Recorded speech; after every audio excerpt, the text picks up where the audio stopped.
Shoti to'lamay chiqib ketaman. Hozir o'rnimdan turib, qani ko'ramiz, ofitsiant orqamdan chiqarmikin yoki yo'qmi? Hozir ko'ramiz, qani nima bo'larki. Bilmayam qoldi shekilli, ofitsiant qochib ketdi deb o'ylayapti hozir. Hozir mashinaga o'tirib olaman. Ana chiqdi. Chiqdi qidiryapti.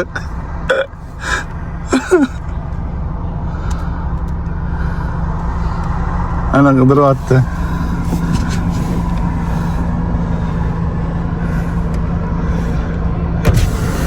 Qo'rqib ketdingizmi? Aka, вообще, buni hazil qilmang, aka. Yuragim chiqyapti. Nega? Bir kunlik ish haqqim deyman bitta. Arzimagan, necha pul bo'pti o'zi? 140 ming so'm, 141 ming so'm bo'lgan. Arzimagan pul, o? Yo'q, aka, endi biz uchun katta pul-da, aka. Shu masalasi uchun arzimagan pul bo'lsa, shu 141 ming so'm yurib bo'lsa-da, aka. Bo'lib ketib qoldimi? Endi o'zingiz to'lab oling, hech nima qilmaydi. Ehson u bu ham. Yo'q, aka, bunaqa qila olmaymiz, uzr kechirasiz, aka.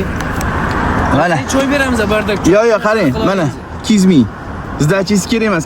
Necha pul chivil olgansiz hayotingizda eng ko'p? 200 ming olganman, eng ko'p. Bitta aka Drujbada ishlayapti. Drujbadagi filialimizda bitta aka berib ketgandi, 200 ming. Ochiqchasi. 200 ming berib ketgan, ha? 200 ming berib ketgan. Mana men mana buni beraman. Rahmat aka lekin. Sog' bo'ling. Rahmat, sog' bo'ling aka, yaxshi ketib oling. Qo'rqmang. Mana xursand bo'ldim, bor.